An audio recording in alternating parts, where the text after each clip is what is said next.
إن الله وملائكته يصلون على النبي يا أيها الذين آمنوا صلوا عليه وسلموا تسليما.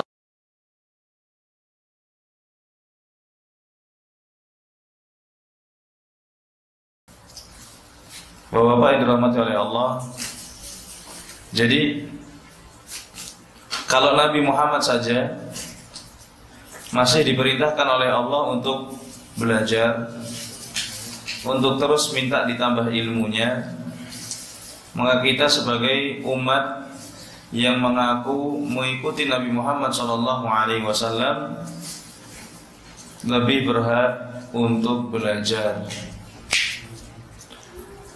Kemudian yang berikutnya, Nabi Muhammad SAW juga diperintahkan oleh Allah Subhanahu wa taala dengan wahyu pertama, Iqra, baca. Ayat yang pertama kali turun apa? Iqra Bismi rabbikal ladzi khalaq. Bacalah dengan nama Tuhanmu yang telah menciptakan.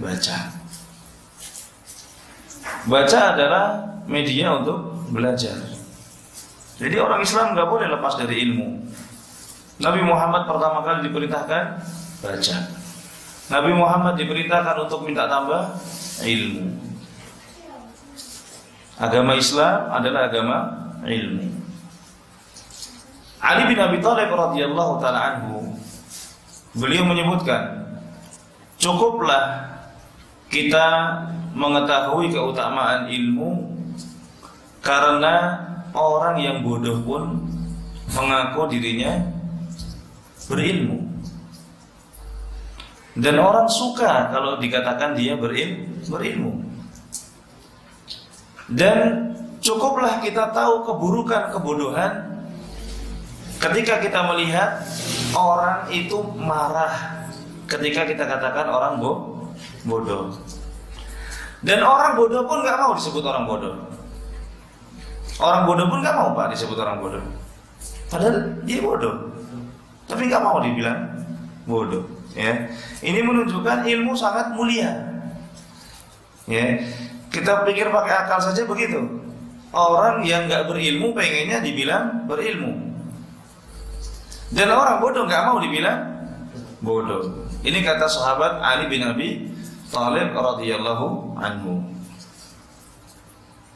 Allah Subhanahu wa taala berfirman, "Yarfa'illahu alladhina amanu minkum walladhina utul ilma darajat." Inilah makna Allah mengangkat orang-orang yang beriman dan orang-orang yang berilmu derajatnya di atas orang-orang yang tidak berilmu. Ya, dari analogi yang kita sampaikan tadi saja, orang bodoh nggak mau dibilang bodoh, orang bodoh maunya dibilang orang alim, orang berilmu. Ini sudah jelas derajatnya jauh beda. Itu baru analogi, belum kenyataannya. Kenyataannya memang jauh berbeda antara orang yang bodoh dengan orang yang berilmu. Oleh karena itu Allah katakan Allah mengangkat derajat orang yang berilmu, ya, beberapa derajat melebihi orang-orang yang tidak berilmu. Kemudian kata Abdullah bin Abbas, sahabat Abdullah bin Abbas radhiyallahu anhuma, beliau mengatakan, para ulama orang-orang yang berilmu fauqal mu'minina mi'atu darajah. Derajat mereka itu 100 tingkatan di atas orang beriman biasa.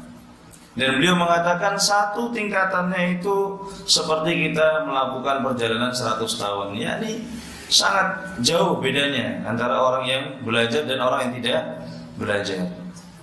Dan tentunya ketika kita bicara tentang belajar, di sini belajar agama Islam. Karena agama kita ini agama sempurna.